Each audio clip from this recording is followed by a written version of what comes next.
Nah, halo para peduli dan penggiat sampah dan limbah se-Indonesia nih, bertemu lagi nih di Bajatani Channel. Kali ini kita akan membahas tentang pengolahan sampah tentunya kan. Siapa sih yang tidak tahu atau tidak pernah mendengar jargon buanglah sampah pada tempatnya ya. Terus jargon kebersihan ini begitu populer bertahun-tahun melintasi beberapa generasi kita nih guys.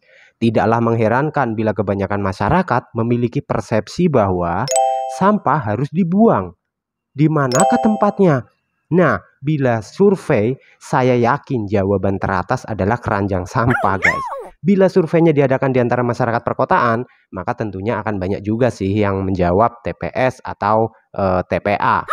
Nah, dari sisi pengolahan sampah perkotaan atau urban waste management, tentu ini hal yang menggembirakan kan, bahwa masyarakat kita mengetahui alur pengolahan sampah adalah dari sumbernya sendiri, seperti rumah tangga, kantor, tempat publik, dan sebagainya, ke TPS dan berakhir di TPA tentunya.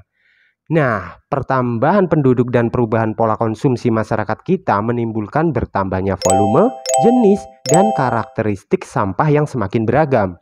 Ditambah lagi dengan pengolahan sampah yang belum sesuai dengan metode dan teknik pengolahan sampah berwawasan lingkungan. Nah, yang nantinya dapat menimbulkan dampak negatif terhadap kesehatan masyarakat dan lingkungan kita sendiri. Dengan mempertimbangkan hal-hal itu, pemerintah mengeluarkan loh Undang-Undang Nomor 18 Tahun 2008 tentang pengolahan sampah tentunya. Dalam undang-undang tersebut dijelaskan guys, pengolahan sampah adalah kegiatan yang sistematis, menyeluruh dan berkesinambungan yang meliputi pengurangan dan penanganan sampah itu sendiri. Nah, maka dari itu pengolahan sampah harus melalui beberapa tahap untuk bisa sampai ke tempat pemrosesan akhir, bukan tempat pembuangan akhir loh ya. Sampah dihasilkan, dikumpulkan, diangkut, dan dikelola, dan dibuang hingga sampai ke TPA, di mana tempat ini harus terisolir guna menghindari dampak negatif yang bisa ditimbulkan terhadap lingkungan. Nah, tempat pemrosesan sampah terbagi menjadi beberapa diantaranya TPS, TPS 3R misalnya, TPST, dan TPA.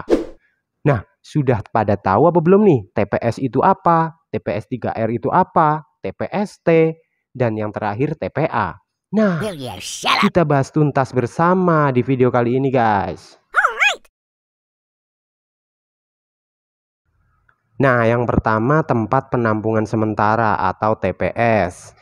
Sampah yang dihasilkan kemudian akan masuk ke proses pertama nih, yaitu tempat penampungan sementara atau TPS. Nah, di TPS ini adalah tempat penampungan sebelum sampah diangkut ke tempat daur ulang sampah. Tempat pengolahan sampah terpadu TPST atau tempat pengolahan sampah reduce, reuse, recycle atau TPS 3R. Sampai nanti sampah yang diangkut ke TPA menjadi lebih sedikit dong. Nah, di TPS juga harus memenuhi kriteria teknis sebagai berikut nih. 1. Luas TPS sampai dengan 200 meter persegi. Tersedia sarana untuk pengelompokan sampah menjadi paling sedikit 5 lah jenis sampah seperti sampah organik, non-organik, kertas, B3, dan residu. Nah, jenis pembangunan penampungan sampah sementara bukan merupakan wadah permanen loh. Luas lokasi dan kapasitas sesuai kebutuhan.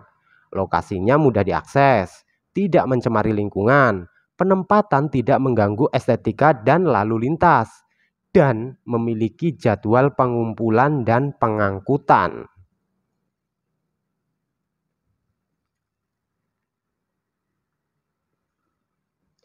Nah, yang kedua itu TPS 3R, yaitu reduce, reuse, dan recycle.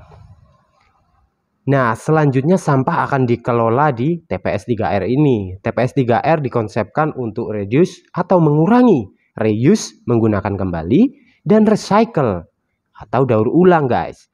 Dan ditunjuk untuk melayani suatu kelompok masyarakat, termasuk di kawasan masyarakat berpenghasilan rendah yang terdiri dari minimal 400 rumah atau kepala keluarga nih.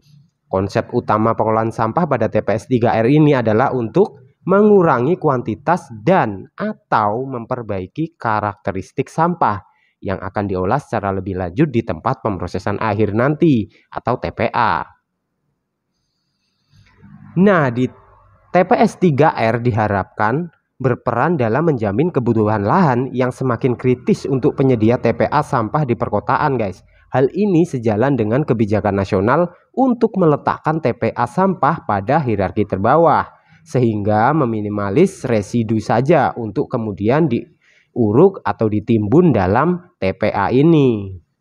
Nah, persyaratan TPS 3R yang tertulis dalam Permen nomor 2 tahun 2013 pada pasal 29 ayat 2 dan ayat 3 harus memenuhi persyaratan teknis ini nih.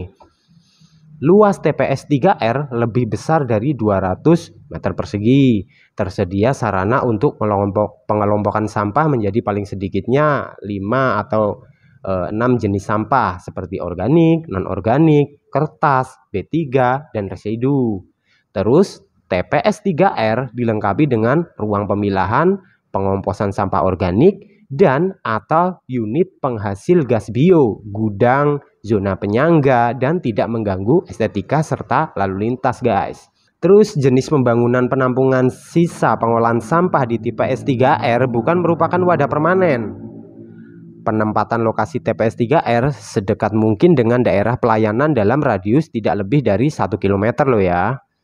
Luas lokasi dan kapasitas sesuai kebutuhan. Lokasinya mudah diakses nih, tidak mencemari lingkungan, dan memiliki jadwal pengumpulan dan pengangkutan sampah tentunya.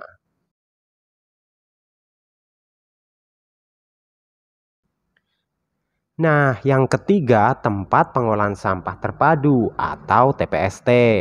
Selain TPS 3R tadi, ada juga tempat pengolahan sampah terpadu nih guys, atau biasa kita sebut TPST. Nah, TPST adalah tempat dilaksanakannya kegiatan pengumpulan, pemilahan, penggunaan ulang, pendaur ulangan, pengolahan, dan pemrosesan akhir sampah. Jika dilihat dari tahap proses tingkatannya, TPST memiliki sistem proses sampah yang lebih kompleks nih dibanding dengan TPS 3R atau tempat pemrosesan sampah reduce, reuse, recycle yang tadi. Karena TPST ini mengelola sampai pada pemrosesan akhir sampai sehingga aman untuk dikembalikan ke media lingkungannya. Nah, persyaratan TPST yang disebutkan dalam Permen nomor 2 tahun 2013 pasal 32 harus memenuhi persyaratan teknis sebagai berikut nih ya. Nah, yang pertama, luas TPST lebih besar dari 20.000 meter persegi. Penempatan lokasi TPST dapat di dalam kota atau di TPA. Jarak TPST ke pemukiman terdekat paling sedikit 500 meteran lah. Pengolahan sampah di TPST dapat menggunakan teknologi sebagaimana dimaksud pada pasal 31 ayat 3. Dan fasilitas TPST dilengkapi dengan ruang pemilahan, instalasi pengolahan sampah, pengendalian pencemaran lingkungan, penanganan residu, dan fasilitas penunjang serta zona penyangga. Nah, yang terakhir adalah tempat pemrosesan akhir atau biasa disebut dengan TPA. Proses selanjutnya ini sampah akan dipindahkan ke tempat pemrosesan akhir atau TPA. TPA merupakan tempat untuk memproses dan mengembalikan sampah ke media lingkungan secara aman bagi manusia dan lingkungannya. Perbedaan signifikan antara TPST dengan TPA adalah dalam kebijakan sistem pengolahan sampahnya itu sendiri guys. Di TPST melakukan berbagai kegiatan pengolahan sampah seperti kegiatan pengumpulan, pemilahan, penanggung ulang, pendaur ulangan, pengolahan, dan pemrosesan akhir sampah. Nah, sedangkan di TPA ini melakukan pengurukan dengan metode landfill yang dikembangkan menjadi controlled landfill dan sanitary landfill. Nah, untuk pembahasan tentang TPA ini nih secara mendetail akan kami bahas di video selanjutnya saja ya. Karena proses di TPA akan lumayan panjang jika dibahas dalam satu video kali ini saja guys. Nah, semoga video ini dapat memotivasi kita untuk membuat lebih dari hanya membuang sampah pada tempatnya.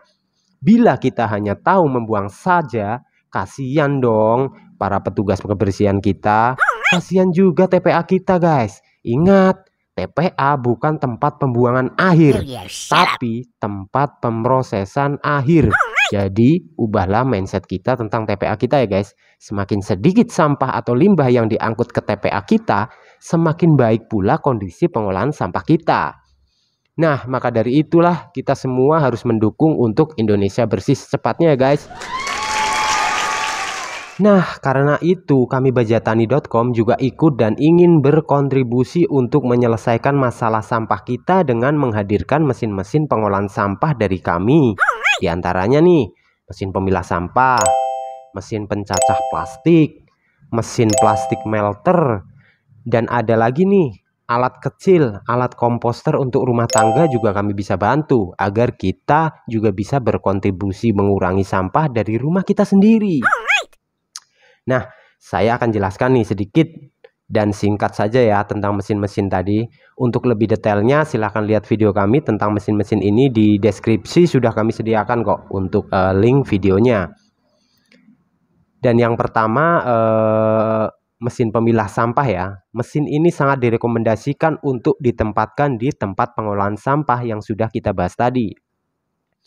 Nah, fungsi utama mesin ini adalah memilah sampah organik dan plastik. Jadi, timbunan sampah yang masih belum terpilah dan masih campur antara organik dan plastik secara otomatis akan terpilah dengan mesin ini. Hasilnya nanti sampah plastik terpisah dengan sempurna untuk siap diproses lebih lanjut. Contohnya nih, nanti bisa kita giling atau dicacah menjadi biji plastik dengan mesin pencacah plastik kita. Lalu biji plastik bisa langsung dijual atau diproses dengan mesin melter kami menjadi beberapa produk yang siap jual nih guys. Fungsi melter adalah melelehkan plastik dan dicetak menjadi produk bernilai jual tentunya.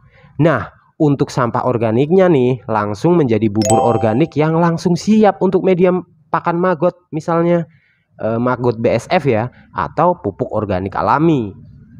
Multifungsi kan alatnya. Nah, itu tadilah penjelasan singkat mesin-mesin pengolahan sampah dari kami.